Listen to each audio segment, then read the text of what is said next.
ಪ್ರತಿಭಟನೆ ಮಾಡಿದ್ರೆ ಏನ್ ಹೇಳ್ತೀರಾ? ನಮಸ್ಕಾರ. ಇವತ್ತು ಪ್ರತಿಭಟನೆ ಒಂದು ಕೇಂದ್ರ ಸರ್ಕಾರ ಎಷ್ಟು ಮೋಸ ಮಾಡ್ತಾ ಇದೆ ಅಂತ, ಎಲ್ಲಿ ಕಾಂಗ್ರೆಸ್ ಸರ್ಕಾರ ಇರುತ್ತೋ ಅವ್ರನ್ನ ಸಿಎಂಗಳನ್ನ ಇಳಿಸುವಂತ ಕೃತಜ್ಞತೆಗಳ ಇದನ್ನ ಮಾಡ್ತಾ ಇದ್ದಾರೆ. ಅದನ್ನು ತುಂಬಾ ಬೇಜಾರಾಗಿದೆ. ಯಾಕಂದ್ರೆ ನೀವು ನೋಡಿರ್ಬೋದು, ಸಿದ್ದರಾಮಯ್ಯ ಸಾರು ಇಷ್ಟು ವರ್ಷ ರಾಜಕೀಯದಲ್ಲಿ ಯಾವುದೇ ಒಂದೇ ಒಂದು ಇದನ್ನು ತಗೊಂಡವರಲ್ಲ, ತುಂಬ ಒಳ್ಳೆ ಕೆಲಸಗಳನ್ನ ಮಾಡ್ಕೊಂಡು ಬಂದಿದ್ದಾರೆ. ಅವ್ರು ಯಾವುದೇ ಒಂದು ಎಲ್ಲೂ ಆಸ್ತಿ ಅಂತಸ್ತು ಅವ್ರು ಮಾಡಲಿಲ್ಲ. ಅವ್ರ ಹೆಂಡತಿ ಇವತ್ತುವರೆಗೂ ಎಲ್ಲೂ ಆಚರಣೆ ಮಾಡಿಸಲೇ ಇಲ್ಲ.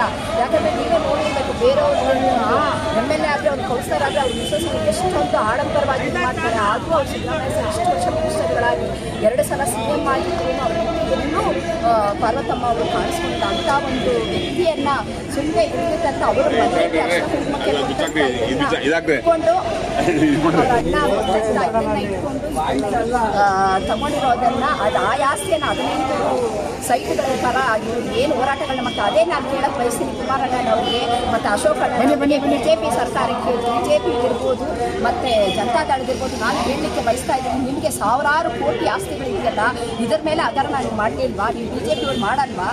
ಎಷ್ಟು ಜನ ದೋಚ್ಕೊಂಡು ಹೋಗ್ತಾ ಇದ್ದೀರಲ್ಲ, ಬಡವ್ರ ಪಾಲಿಗೆ ಬರೋದನ್ನೆಲ್ಲ ದೋಚ್ಕೊಂಡಿದ್ದೀರಲ್ಲ, ಅದನ್ನೆಲ್ಲ ತನಿಖೆ ಮಾಡಿ ಸ್ವಾಮಿಗಳೇ, ತನಿಖೆ ಮಾಡಿ. ಅದು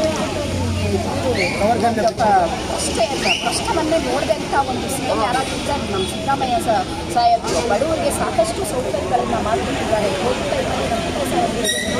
ಸಾಕಷ್ಟು ಅವರು BJPಯವರು ಆಚರಣೆ ಬರಲಿಲ್ಲ, ಬರೀ ದುಡ್ಡನ್ನು ಹಗರಣ ಮಾಡ್ತಾ ಇದ್ದಾರೆ. ಇದರಲ್ಲಿ ನಮ್ಮ ಕಾಂಗ್ರೆಸ್ ಪಕ್ಷದಲ್ಲಿರುವಂಥ ನಾಯಕರು ಪ್ರತಿಯೊಬ್ಬರು ಆಚರಣೆಯಲ್ಲಿ ಹೋರಾಟ ಮಾಡಿ ಜನಗಳನ್ನ ಜನಸೇವೆ ಮಾಡಿದ್ದಾರೆ.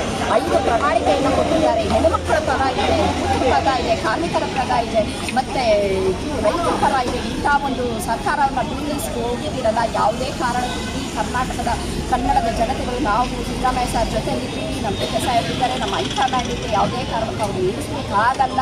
ನಾವು ಅವರು ಹಣೆ ಬರದಲ್ಲೇ ಬರೋದಿಲ್ಲ ಇಳಿಸ್ಲಿಕ್ಕೆ ಅಂತ ಹೇಳ್ತಾ ನನ್ನ 2 ಮಾತನ್ನು